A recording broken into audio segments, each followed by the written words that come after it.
नमस्कार प्यारे बच्चों, राम राम। कैसे हो? उम्मीद करता हूँ कि आप अच्छे और स्वस्थ होंगे। प्यारे बच्चों, 21 मई 2023 को आयोजित होने जा रही पीटीईटी परीक्षा की जो टेस्ट सीरीज अपनी चल रही है, आज टेस्ट सीरीज क्रमांक 6 के ऊपर अपन चर्चा करेंगे। इससे पहले 5 टेस्ट सीरीज कंप्लीट हो चुकी है। उसके क्वेश्चन से वो टेस्ट सीरीज के वीडियोस इन्फ्यूजन नोट्स के यूट्यूब चैनल के ऊपर अवेलेबल हैं, आप वहाँ से चेक कर सकते हो। और जो प्यारे बच्चे आज पहली बार इन्फ्यूजन नोट्स के यूट्यूब चैनल से जुड़े हैं, उनका एक बार बहुत बहुत हार्दिक स्वागत और अभिनंदन करता हूं। प्यारे बच्चों, इन्फ्यूजन नोट्स के यूट्यूब चैनल को आप आज ही सब्सक्राइब कीजिएगा, जिससे आपको आगामी हर जानकारी सबसे पहले और समय पर मिल सके। चलिए, आज की सीरीज जो टेस्ट सीरीज संख्या 6 है, उसका पहला क्वेश्चन है। पहला प्रश्न आपके सामने प्यारे बच्चों देखिएगा। अरावली पर्वतमाला की समुद्र से औसत ऊंचाई कितनी है? प्रश्न को आपको ध्यान से पढ़ना है, जल्दबाजी नहीं करनी है। हड़बड़ाहट के अंदर आप प्रश्न पढ़ोगे तो आधा अधूरा पढ़ने से आप गलत आंसर इसका दे बैठोगे और आपका प्रश्न गलत हो सकता है। तो प्रश्न एक बार नहीं समझ में आए तो दोबारा आप पढ़ सकते हो। क्या कह रहा है? अरावली पर्वतमाला की समुद्र से औसत ऊंचाई कितनी है? समुद्र से औसत ऊंचाई की बात करें तो प्यारे बच्चों कितनी है? अरावली पर्वतमाला की ऊंचाई है समुद्र तल से 930 मीटर। कितनी है? 930 मीटर। आपका ऑप्शन नंबर डी इसमें क्या होगा? सही ऑप्शन होगा। चलिए आगे अपन बात करते हैं नेक्स्ट से।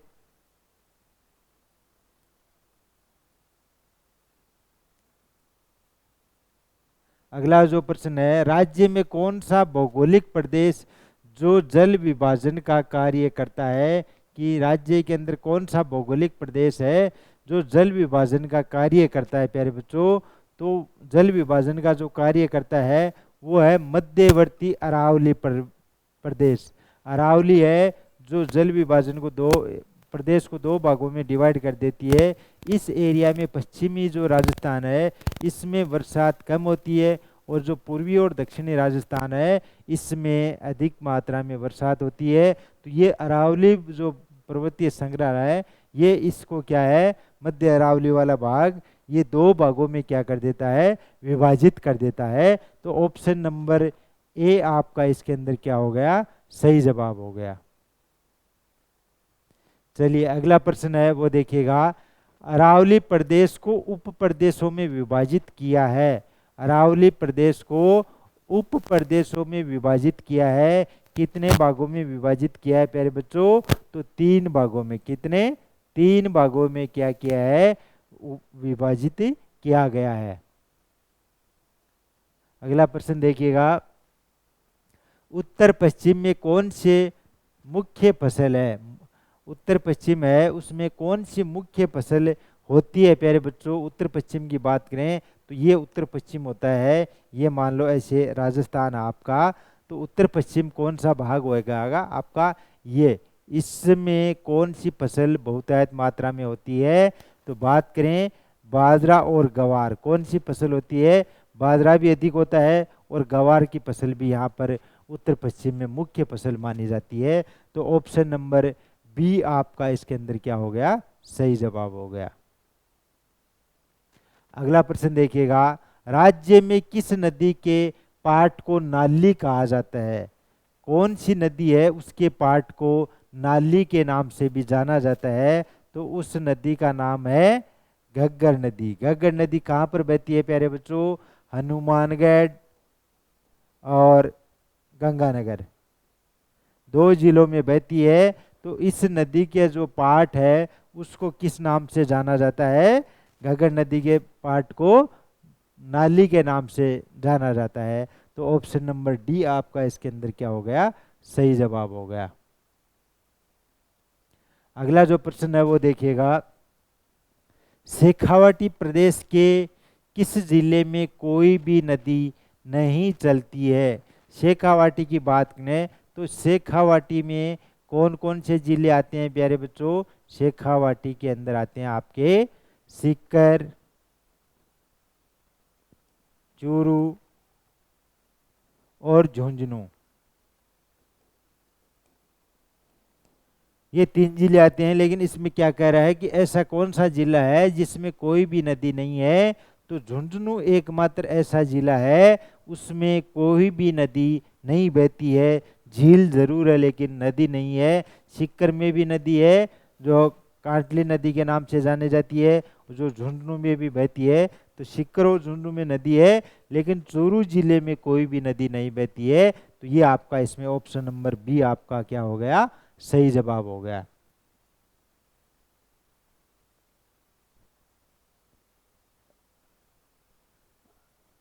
अगला जो प्रश्न है वो देखिएगा,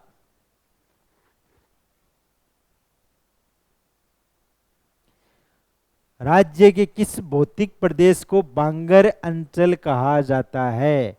ये देखिएगा, राजस्थान के किस भौतिक प्रदेश को बांगर अंचल के नाम से जाना जाता है।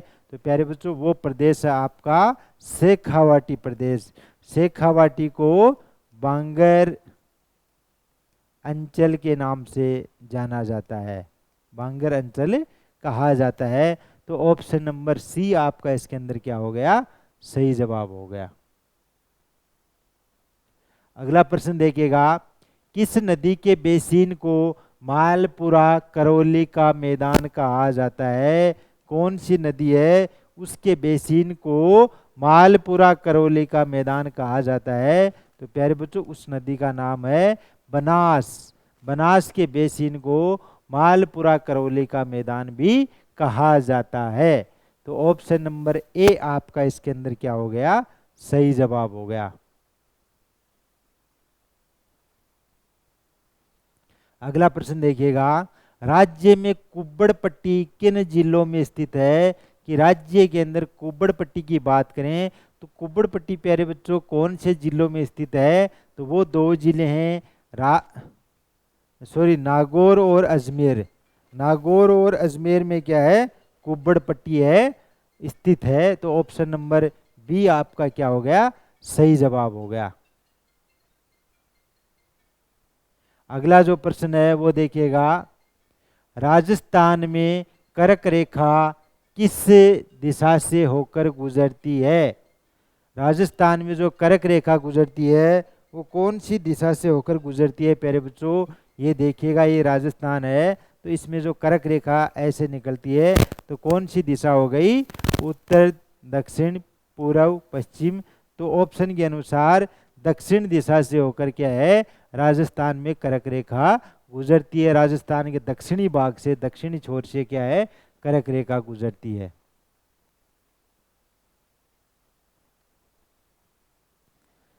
अगला जो प्रश्न है वो देखिएगा, राज्य में उड़िया का पठार कौन से जिले में स्थित है। उड़िया का पठार का नाम आते ही आपको याद रखना है प्यारे बच्चों, कौन सा है, कौन सा जिला है, सिरोही जिला। कौन सा है, सिरोही है, उसमें उड़िया का पठार है। तो राज्य में उड़िया का पठार किस जिले में है, सिरोही जिले के अंदर है। चलिए नेक्स्ट जो प्रश्न है वो देखिएगा, राजस्थान में डेगाना क्षेत्र किस खनिज के लिए जाना जाता है। कौन से खनिज के लिए क्या है, प्रसिद्ध है डेगाना क्षेत्र। डेगाना कहाँ पर है, नागौर जिले में स्थित है डेगाना। तो ये कौन से क्षेत्र के लिए प्रसिद्ध है, कौन सी खनिज के लिए प्रसिद्ध है, टंगस्टन। टंगस्टन डेगाना नागौर के अंदर है, बहुतायत मात्रा में पाया जाता है। इसके अलावा संगमरमर की अपन बात करें तो वो मकराना नागौर के अंदर बहुतायत मात्रा में पाया जाता है। मकराना का संगमरमर काफ़ी फेमस है। तो आप देख सकते हो ये टंगस्टन की बात आई है तो टंगस्टन डेगाना राजस्थान नागौर का फेमस है। चलिए अगला जो प्रश्न है वो देखिएगा, राज्य में भोमट क्षेत्र किस जिले में है। भोमट क्षेत्र की बात करें तो प्यारे बच्चों उदयपुर में। कहाँ पर है, उदयपुर जिले में भोमट क्षेत्र है वो स्थित है। तो ये ऑप्शन नंबर ए आपका इसके अंदर क्या हो गया, सही जवाब हो गया। चलिए अगला प्रश्न है वो देखिएगा, तोरावटी की पहाड़ियां राज्य में किस भौतिक प्रदेश में स्थित है। तीरावटी नहीं है, ये तोरावटी है। तोरावटी की पहाड़ियाँ राज्य में किस भौतिक प्रदेश में स्थित है? तो प्यारे बच्चों कहाँ पर स्थित है? शेखावाटी प्रदेश में तोरावटी की जो पहाड़ियाँ हैं वो स्थित है। तो ये यहाँ पर लिखने में थोड़ी मिस्टेक हो गई, इसको तिरावटी नहीं पढ़ के आपको क्या पढ़ना है? तोरावटी। तोरावटी की पहाड़ियाँ शेखावाटी प्रदेश में स्थित है। चलिए अगला जो प्रश्न है वो देखिएगा।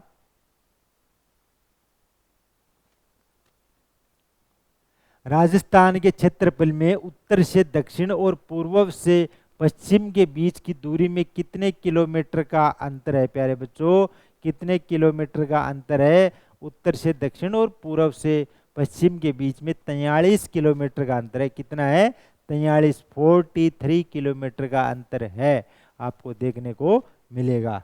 चलिए अगला जो प्रश्न है वो देखिएगा।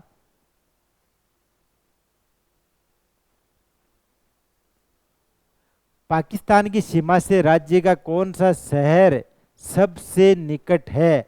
सबसे निकट की बात करें तो श्री गंगानगर है जो पाकिस्तान से सबसे निकट है। ये जैसे राजस्थान है, यहाँ पर गंगानगर है, गंगानगर बॉर्डर से सबसे नज़दीक है। और सबसे दूर की अपन बात करें तो वो है आपका बीकानेर। बीकानेर शहर सबसे दूर स्थित है। और सबसे नज़दीक की बात करें तो वो है श्री गंगानगर। ये दोनों आपको ध्यान में रखने हैं। चलिए नेक्स्ट है, राजस्थान के कौन से जिले को अंतर्राष्ट्रीय और अंतर्राज्यीय दोनों सीमा पर स्थित है? कौन से जिले हैं? ये प्रश्न पहले भी मैंने आपको बताया था कि कौन कौन से जिले हैं जो अंतर्राष्ट्रीय सीमा भी बनाते हैं और अंतर्राज्यीय सीमा भी बनाते हैं। तो वो दो जिले प्यारे बच्चों बाड़मेर और श्री गंगानगर है। ये अंतर्राष्ट्रीय सीमा भी बनाते हैं पाकिस्तान के साथ, और अंतर्राज्यीय सीमा की बात करें तो बाड़मेर गुजरात के साथ में बनाता है और श्री गंगानगर पंजाब के साथ अपनी सीमा रेखा बनाता है। तो ये दोनों जिले आपके हो गए। चलिए नेक्स्ट से अगला जो प्रश्न है वो देखिएगा।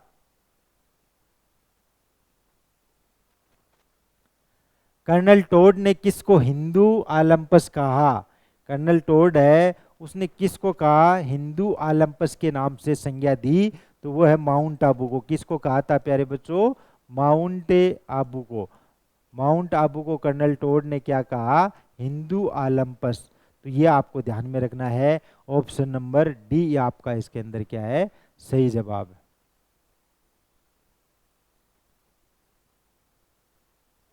चलिए अगला है, सीकर जिले का आकार कैसा है? सीकर की आकृति कैसी है इसमें पूछ रहा है। तो सीकर की आकृति है अर्धचंद्राकार। कैसी है? आधे चांद के समान है सीकर जिले की आकृति है। प्यारे बच्चों आपने देखा होगा मैप के अंदर। तो सीकर की आकृति कैसी है? अर्धचंद्राकार। और कई बार प्रश्न पूछा भी गया है, राजस्थान की भी आकृति पूछी जाती है। तो राजस्थान की आकृति कैसी है प्यारे बच्चों? पतंगाकार। और ये पतंगाकार आकृति है, ये इसकी जानकारी किसने दी थी? T.H. हैंडले ने। T.H. हैंडले ने बताया था कि राजस्थान की आकृति कैसी है? पतंग के समान है, पतंग के आकार के अनुसार है, पतंगाकार। तो ये पतंगाकार आकृति आपको ध्यान में रखनी है। चलिए प्रश्न क्या है? बगथाकर कौन से जिले का क्षेत्र है? बगथाकर की बात करें तो ये है करौली का। कौन से जिले का क्षेत्र है? करौली का। चलिए अगला जो प्रश्न है वो देखते हैं।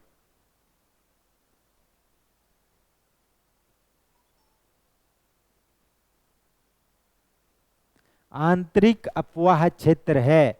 आंतरिक अपवाह क्षेत्र की बात करें तो आंतरिक अपवाह क्षेत्र में हाड़ौती प्रदेश, माही नदी बेसिन, या नागौर उच्चभूमि, या शेखावाटी प्रदेश। तो शेखावाटी प्रदेश है वो आंतरिक अपवाह क्षेत्र के अंदर आता है। शेखावाटी की ऐसी कोई भी नदी नहीं है जो किसी बाहरी राज्य में जाता हो उसका पानी। तो हाड़ौती प्रदेश की नदियां भी जाती है, माही नदी बेसिन है वो भी मध्य प्रदेश से निकलकर गुजरात में वापस जाती है। नागौर उच्च भूमि की जो लूणी नदी है वो भी गुजरात के कच्छ के रण में जाती है। लेकिन शेखावाटी प्रदेश की कोई भी नदी नहीं है जो किसी दूसरे राज्य में अपना जल लेकर जाती हो। तो ये आंतरिक प्रवाह के क्षेत्र के अंदर शेखावाटी प्रदेश पूरा का पूरा आता है। चलिए नेक्स्ट प्रश्न देखिएगा।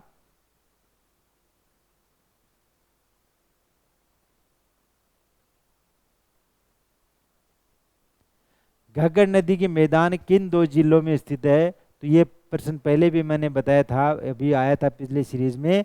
तो श्री गंगानगर और हनुमानगढ़ दो जिलों में घग्गर नदी के मैदान है वो स्थित हैं। चलिए अगला जो प्रश्न है वो देखिएगा।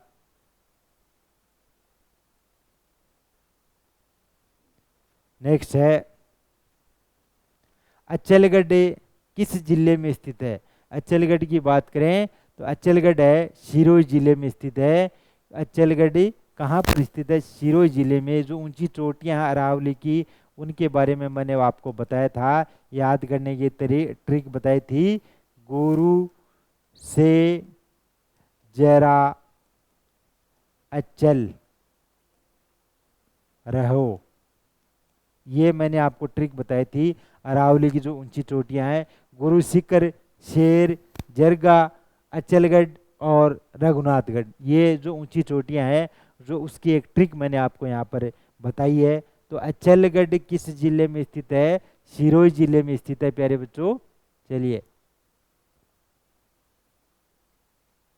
अगला जो प्रश्न है वो देखिएगा। रामगढ़ पहाड़ी किस जिले में स्थित है? रामगढ़ पहाड़ी है वो कौन से जिले में आपको देखने को मिलेगी प्यारे बच्चों? तो रामगढ़ की पहाड़ी है जो 12 जिले में, कौन से जिले में देखने को मिलेगी? 12 जिले में स्थित है। कहाँ पर स्थित है रामगढ़ की पहाड़ी? 12 जिले के अंदर है वो स्थित है। चलिए अगला जो प्रश्न है वो देखते हैं अपन।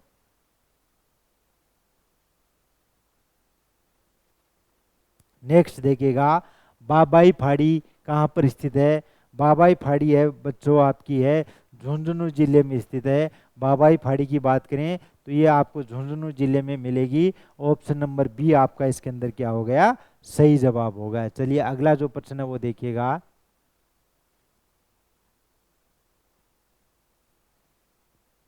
किस पठार का संबंध अरावली पर्वतमाला से नहीं है? तो वो है मालवा। मालवा का पठार है, उसका संबंध अरावली पर्वतमाला से नहीं है। तो ये जो हमने देखी आज सीरीज 6 के 25 क्वेश्चन मैंने आपको यहाँ पर बताए हैं। तो एक एक करके मैंने आपको यहाँ पर बता दिए हैं। अगर फिर भी आपको किसी प्रकार का कोई डाउट रहता है तो आप कमेंट बॉक्स में कमेंट कर सकते हो। और नेक्स्ट टेस्ट सीरीज संख्या 7 और 8 इसके अलावा रोज अपन चर्चा करेंगे। दो दो टेस्ट सीरीज मैं आपको यहाँ पर बताने वाला हूँ। आपके पास अभी 3-4 दिन का समय और है, तो अपन दो दो टेस्ट सीरीज लेकर मैं आपके साथ आता रहूँगा। तो प्यारे बच्चों, इन्फ्यूजन नोट्स के यूट्यूब चैनल को आप फॉलो कीजिएगा, सब्सक्राइब कीजिएगा, जिससे आपको हर जानकारी सबसे पहले और समय पर मिल सके। धन्यवाद। राम राम।